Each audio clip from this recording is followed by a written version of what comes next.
ఈ పాపరాజీ, ఈ అటెన్షన్, ఈ రికగ్నిషన్ ఇదంతా నాకు కొత్త కాదు. ఇది మీ అందరికీ తెలుసు.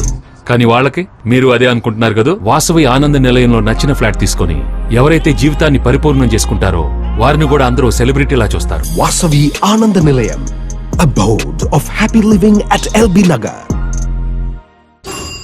Think Hyderabad, think Vasavi. YCP leader Ambati Rambabu media సమావేశం నిర్వహించారు. ఈ సందర్భంగా పలు అంశాలపై ఆయన మాట్లాడారు. పులిచింతలు ఆగిపోతే పైనుంచి రాదు. ఇంకా పులిచింతల నుంచి రాకపోయినా, నాగార్జున సాగర్ నుంచి రాకపోయినా, శ్రీశైలం నుంచి రాకపోయినా ఏం జరిగింది? పులిచింతలకి ప్లస్ బ్యారేజ్కి మధ్యన రెండు కలుస్తున్నాయి. ఒకటి మున్నేరు, రెండు బుడమేరు. వీటి నుంచి ఎంత ప్రవాహం వచ్చినా వెళ్ళిపోతుంది. ముందే వాటిని ఖాళీ చేసుకుని కుషన్ పెట్టుకోవటం అనేటువంటి కనీసమైన చర్య కూడా చెయ్యనటువంటి వ్యక్తి ఈ రాష్ట్ర ముఖ్యమంత్రి నారా చంద్రబాబు నాయుడు గారు. విజన్ ఉన్నటువంటి వ్యక్తి, చాలా అనుభవం ఉన్నటువంటి వ్యక్తి. ఎవరైనా చేస్తారనేది వెరీ సింపుల్ లాజిక్. అంతకుముందు అనేక సార్లు చేసినటువంటి అంశాలు ఇవన్నీ కూడా. వాటిని మర్చిపోయి మీరు ఏం చేశారు? నేను మనవి చేస్తున్నా, ఆయన ఈ పనిలో లేడు. ఎవరో మన బొంబాయి నుంచి ఒక సినిమా యాక్టర్ అని అంటారు, మరి ఆమె సినిమా యాక్టర్ కాదు తెలియదు. ఆ మహిళను తీసుకొచ్చి ఎవడి మీద కేసు పెడదాం, ఎవడి మీద కక్ష సాధిద్దాం, ఎవరిని లోపలేద్దాం, ఇంతే తప్ప వరద వస్తుంది, ప్రాణాలు పోయే ప్రమాదం ఉంటుంది, ఈ కుషన్ మేనేజ్మెంట్, నీటి మేనేజ్మెంట్ చెయ్యాలి అనేటువంటి పనే లేనటువంటి పరిస్థితుల్లో కక్ష సాధించే ధోరణి ఎలా ఉంటుంది? ఇవాళ నందిగం సురేష్ గారిని అరెస్ట్ చేశారు. ఇంత వర్షంలో కూడా, ఇంత గాంధంలో కూడా ఎట్లా కక్ష సాధించాలి? ఏ ఐపీఎస్ ఆఫీసర్ మీద కక్ష సాధించాలి? ఈ పద్ధతుల్లోనే మీరు వ్యవహరించారు తప్ప కీలకమైన సమయంలో మేనేజ్మెంట్ చేయవలసిన సమయాన్ని వృధా చేసేటటువంటి కార్యక్రమం చేశారు. కక్ష సాధింపుతో మీరు ఈ కార్యక్రమాలన్నీ చేశారని చెప్పడానికి ఇంతకన్నా ఉదాహరణ ఏం కావాలని అడుగుతా ఉన్నా. కుషన్ మేనేజ్మెంట్ చేయలేకపోయారే, ఇప్పుడు మీరు మేల్కొన్నారు. మీ ఇంట్లోకి నీరు వస్తే మేల్కొన్నారు. అసలు నేను తెలియగలుగుతాను సార్, చెప్పండి ప్లీజ్. నారా చంద్రబాబు నాయుడు గారు, ఇవన్నీ కాదు.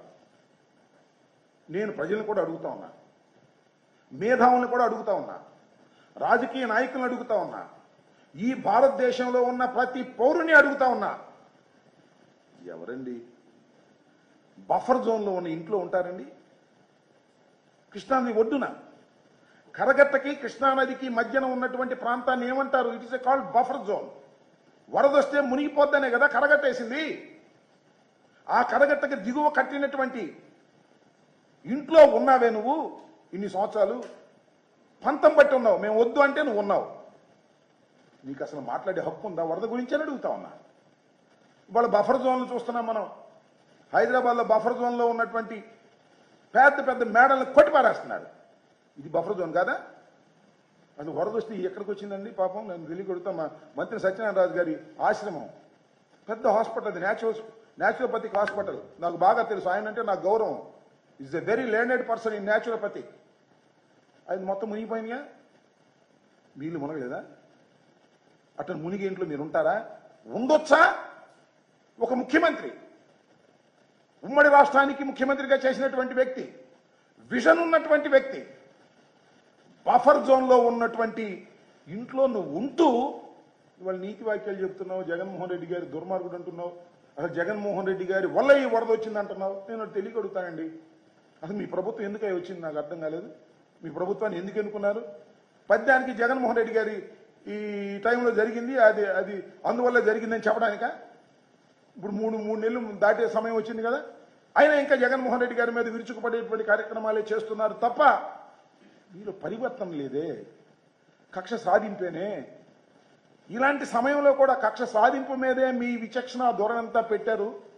నేను మరొక్కసారి రేపు మేమందరూ నోటీసులు ఇచ్చాము.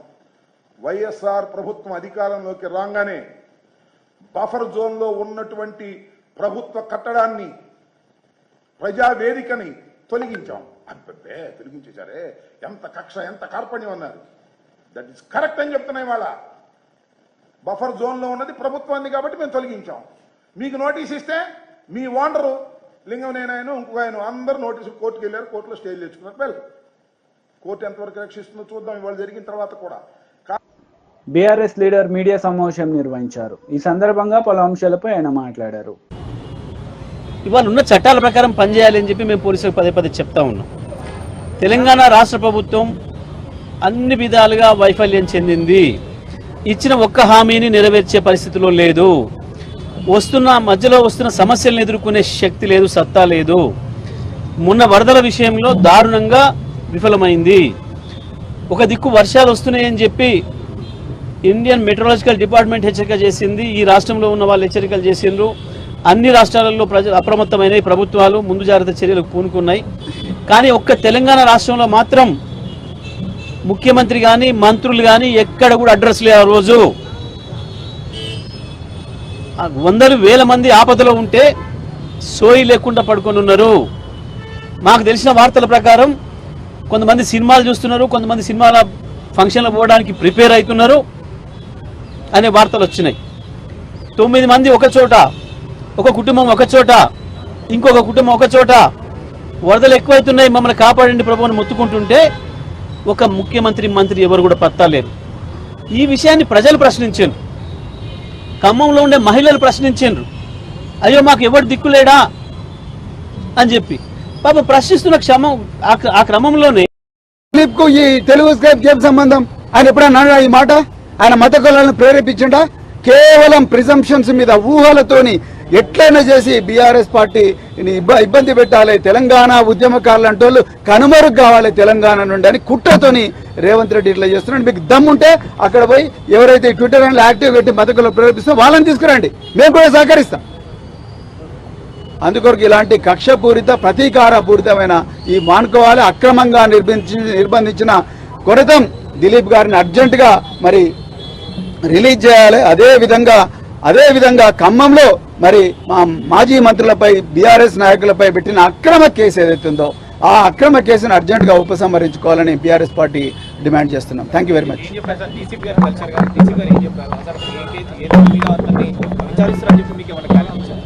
ఏ ఆధారాలు లేవు చెప్పడానికి తడబడుతున్నారు. పై అధికారుల ఆదేశాలు రావాలని చెప్పేసి మాట్లాడుతున్నారు. ఇక్కడ స్పష్టంగా కనబడుతుంది ఏంటంటే ఎక్కడ నేరము లేదు, కేసు లేదు, ఏది లేదు. బీఆర్ఎస్కు సంబంధించిన నాయకులు సోషల్ మీడియాలో యాక్టివ్ ఉన్న వాళ్ళందరినీ కూడా నిర్బంధించాలన్న ఒక తప్పుడు ఉద్దేశం తప్ప ఇంకోటి లేదు. గతంలో మా క్రిషాంక్ మీద కూడా అట్లనే పెట్టిండ్రు. గ్రామాలలో పెడుతున్న సోషల్ మీడియా యాక్టివిస్టులను అట్లే భయపెట్టిస్తున్నారు. నిన్న ఖమ్మంలో కూడా పాపం మహిళలు వాళ్ళ బాధని చెప్పుకుంటే బయటకు వచ్చి దానికి కూడా వాళ్ళని భయపెట్టిస్తున్నారు. ఆ అమ్మాయిని కూడా ఏదో వెతుకుతున్నారు, ఆ అమ్మాయి మీద కేసు పెడదామని చెప్తున్నారు. సోషల్ మీడియాలో కూడా ఆమె పైన ట్రోల్ చేస్తున్నారు. ఇవన్నీ కూడా జరుగుతున్నాయి. కేవలం ప్రభుత్వం విఫలం చెందింది, ప్రజలలో పలసనైంది. దాని నుంచి ప్రజా ఉద్యమాలు వస్తాయి, వాటిని అణిచివేస్తాం పోలీసులతో అనుకొని ఈ పనులు చేస్తున్నారు తప్ప. కాంగ్రెస్ నేతలు మీడియా సమావేశం నిర్వహించారు. ఈ సందర్భంగా పలు అంశాలపై వారు మాట్లాడారు. And she had a 99% stake in that company. So they asked for more details. What should have been done? There should have been an inquiry. We're not here to say whether those allegations are correct or incorrect. Neither can Ms. Butch say that.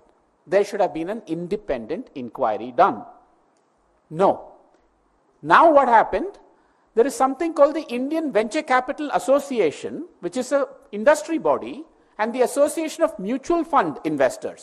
All of you, I'm sure, have some investments in mutual funds. And that industry body, they came out and responded. Now, what is Indian Venture Capital Association and the Association of Mutual Fund Industries have to do with the allegation made by a foreign research firm against an individual? Who is asking them to respond? Were they under pressure to respond? Did somebody from Delhi make a call to them asking them to respond? Why? Now let's move forward. On the 2nd of September, my colleague, Mr. Pavan Khera, had a press conference where he had some documentary evidence, and he said that documents show that Ms. Madhavi Puri Butch has earned income, or I think he used the word salary, but earned income from 2 places when she was still the chairperson of SEBI. Now the response came. This time the response came from ICICI Bank, because the allegation was that she earned income from ICICI while as chairperson of SEBI. Now, ICICI is only indirectly implicated in this allegation. The primary person who's been accused in this allegation is Ms. Butch. But the primary person never responded. The company that is indirect, implicitly accused, responded. And the response was, these are stock options. Or somebody said, these are retirals. This is not salary. This is wealth. All these different terms were used. You know, you remember Mr. Vinod Rai, famously, for notional loss theory. He would have called this notional income. Whether it is stock options or retirals or dividends, it is income. This was from ICICI. What was the allegation? Even if it was stock option, she's earning income from ICICI stock. Who is regulating ICICI stock? Ms. Madhavi Puri Butch. Is there a conflict or not? I'm earning income. Yes, I may have been given stock options much before, but my income depends on the stock price. Who is regulating the stock price? Me. Is that a conflict or not? There was a very clear conflict. Now, if there was a conflict, was this disclosed? Why was this conflict not resolved before she became chairperson? These are the questions to ask, not hide behind whether this is stock option or retirals or all these things. But I want to ask one question about that. Why did ICICI respond? I'll give you another similar example. There was a lady, senior lady executive, very senior executive of ICICI Bank, Ms. Chanda Kochar. TDP leader media సమావేశం నిర్వహించారు. ఈ సందర్భంగా పలు అంశాలపై ఆయన మాట్లాడారు. దగ్గర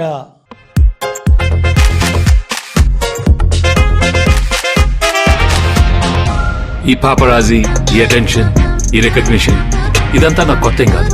ఇది మీ అందరికీ తెలుసు.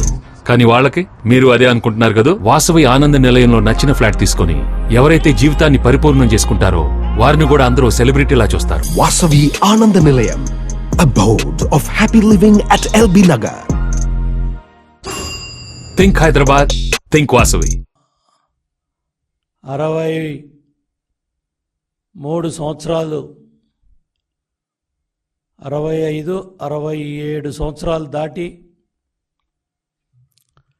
ఎన్ని లక్షల క్యూసికల్ ఫ్లడ్ వచ్చినా కూడా నిర్మాణం చేసిన దగ్గర నుంచి తట్టుకొని ఈరోజు చంద్రబాబు నాయుడు గారి ప్రభుత్వం గత 5-6 రోజులుగా కూటమి ప్రభుత్వం అన్ని విధాలుగా కూడా వరద బాధితులకి సహాయాన్ని అందిస్తూ స్వయంగా చంద్రబాబు నాయుడు గారే కలెక్టరేట్లో బస్ చేసి యంత్రాంగాన్ని మొత్తం పరిగెత్తిస్తూ దగ్గర జేసీబీ మీదే 22 కిలోమీటర్లో ప్రయాణం చేసి బాధితులకు ధైర్యం చెప్తూ పిల్లలకి పాలు దగ్గర నుంచి భోజన సదుపాయాల దగ్గర నుంచి బుడమేరు బాధితులకి అన్ని విధాలుగా సాయం చేయటానికి అధికార యంత్రాంగం, ప్రజాప్రతినిధులు, స్వయంగా ముఖ్యమంత్రి గారే రంగంలో ఉండి పర్యవేక్షిస్తూ ఉంటే దెయ్యాలు వేదాలు వల్లించినట్టు జగన్ రెడ్డి ముసలి కన్నీరు కారవటానికి నిన్న విజయవాడ నగరంలో పట్టుమని కొన్ని నిమిషాల్లోనే ఓదార్పు కార్యక్రమాలు చేసి పనిచేసే ప్రభుత్వం మీద విషం జిమ్మే కార్యక్రమాన్ని ఒక యంత్రాంగానికి ధైర్యం చెప్పి ప్రజలకి ధైర్యం చెప్పి పరిగెత్తిస్తా ఉన్న ముఖ్యమంత్రి మీద విషం జిమ్మటానికి కుట్రలో కుతంత్రాలతో నీ నీచపు బుద్ధితో 5 సంవత్సరాల వ్యవస్థలను నాశనం చేసి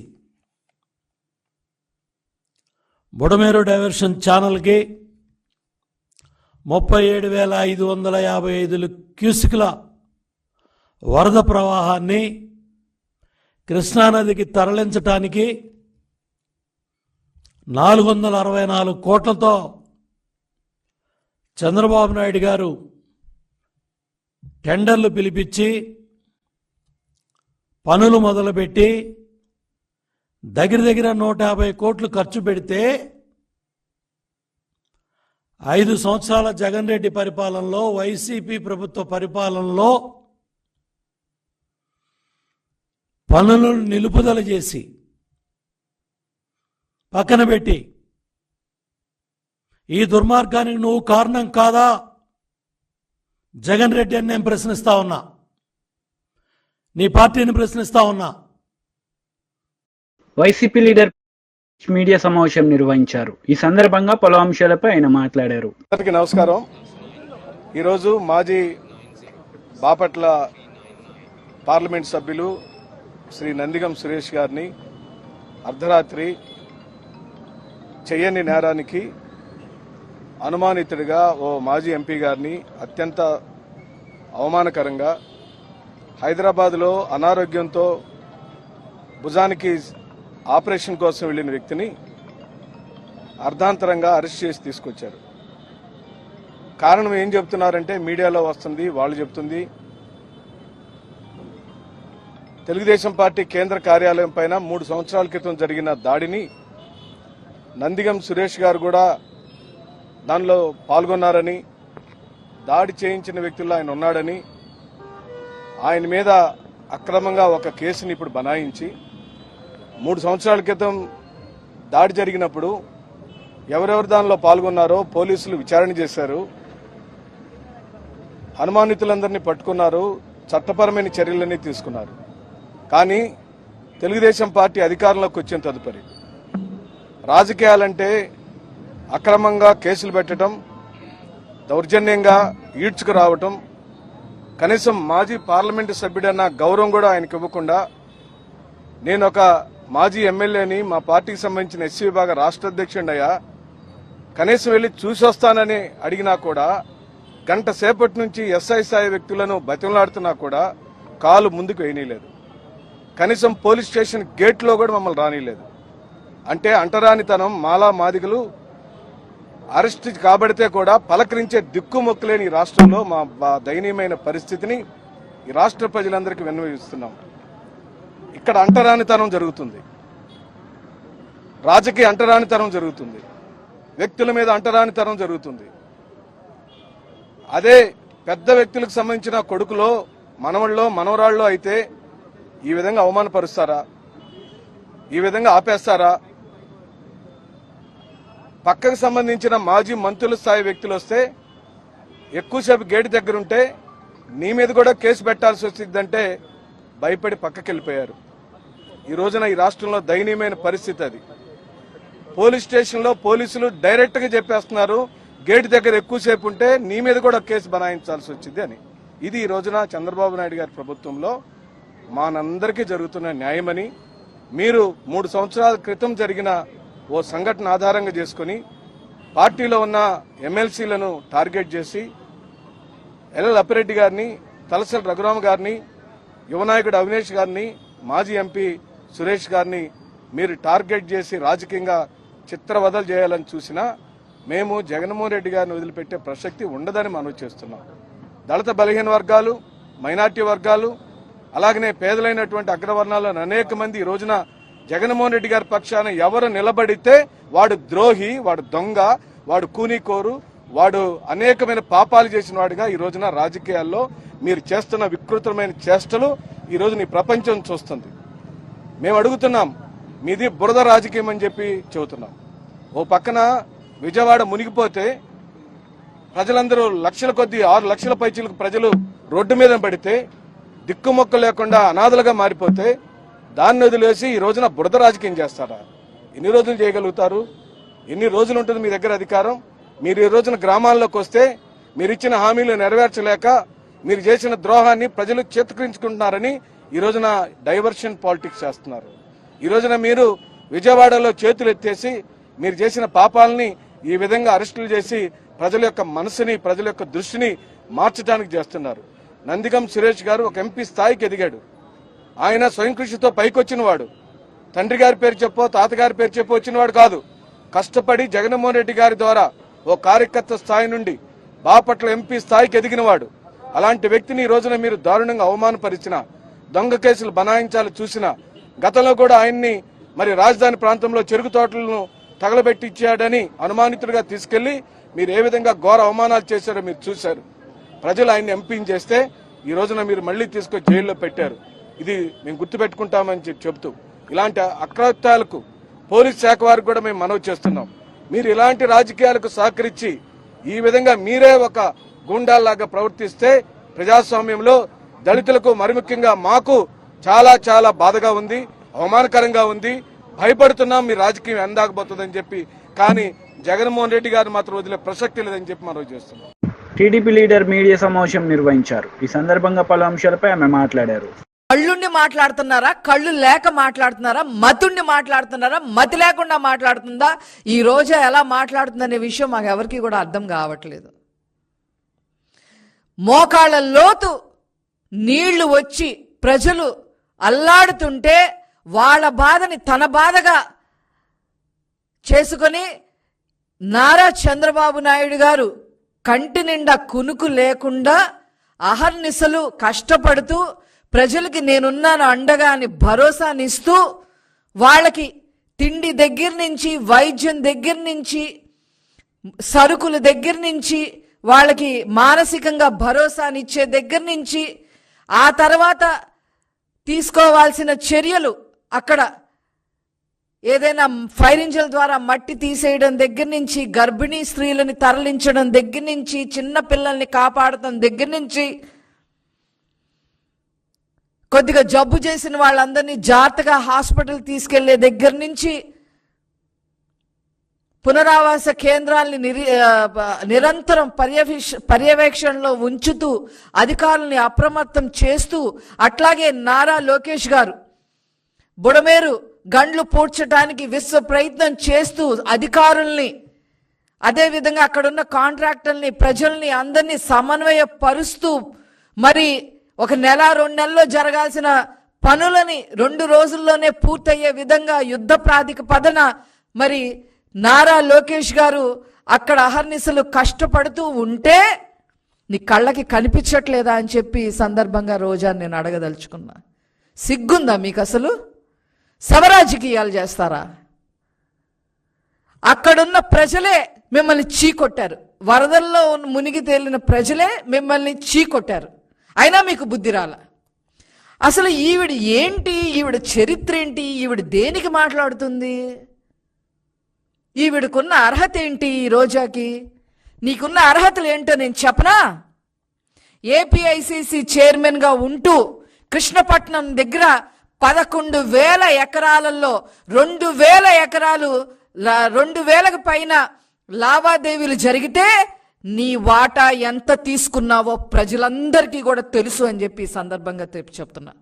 నువ్వు వరద బాధితుల గురించి, ముఖ్యంగా నారా లోకేష్ గారి గురించి